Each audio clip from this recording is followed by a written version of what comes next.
This channel does not promote any violent, harmful, or illegal activities. All content provided by this channel is meant for an educational purpose only. দেশের সবচেয়ে বড় কংগ্লোমারেটের অধীনস্থ passenger গাড়ি এবং ব্যক্তিগত গাড়ি প্রস্তুতকারক সংস্থা টাটা মোটরসে হঠাৎ ধাক্কা। 11 জুন থেকে 16 জুনের মধ্যে প্রায় 10% পড়েছে সংস্থার শেয়ারের দাম। মনে করা হচ্ছে এর পেছনে রয়েছে টাটা মোটরসের অধীনস্থ ব্রিটিশ বিলাসবহুল গাড়ি প্রস্তুতকারক সংস্থা জাগুয়ার অ্যান্ড ল্যান্ড রোভার।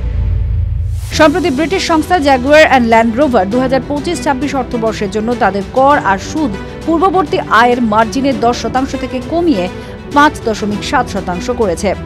এছাড়াও সংস্থা তাদের ফ্রি ক্যাশ ফ্লোর লক্ষ্যমাত্রাও 1.8 বিলিয়ন পাউন্ড থেকে কমিয়ে 0 করে দিয়েছে। আর এই খবর সামনে আসার পরেই পতন শুরু হয়েছে টাটা মোটরসের শেয়ারে। মঙ্গলবার অর্থাৎ 16 জুন নিফটির মধ্যে থাকা শেয়ারগুলোর হিসাবে সবচেয়ে বেশি পতনের সম্মুখীন হওয়া সংস্থাগুলোর মধ্যে ছিল টাটা মোটরস। ইংল্যান্ড এবং আমেরিকার মধ্যে বাণিজ্য চুক্তি স্বাক্ষরিত হওয়ার পরেও 1.5% পড়েছে এই সংস্থার শেয়ারের দাম। ডোনাল্ড ট্রাম্প পারস্পরিক শুল্ক ঘোষণার পর আমেরিকায় গাড়ি বিক্রি স্থগিত রেখেছিল জাগুয়ার অ্যান্ড ল্যান্ড রোভার। আর তারপরে অর্থনৈতিক দিক থেকে বেশ চাপের মুখে পড়ে এই সংস্থা।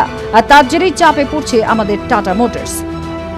কোথাও বিনিয়োগ করতে চাইলে সেই বিষয়ে যথাযথ তথ্যানুসন্ধান এবং বিশ্লেষণ করুন। এই লেখা শুধুমাত্র শিক্ষাগত উদ্দেশ্যে। TV9 বাংলা বিনিয়োগের কোনো উপদেশ দেয় না। বিশেষ দ্রষ্টব্য, যে কোনো বিনিয়োগে বাজারগত ঝুঁকি রয়েছে, ফলে আগে বিনিয়োগ সংক্রান্ত সমস্ত নথি সাবধানে পড়ে নেবেন, তারপর বিনিয়োগ নিয়ে সিদ্ধান্ত নেবেন। TV9 Bangla digital.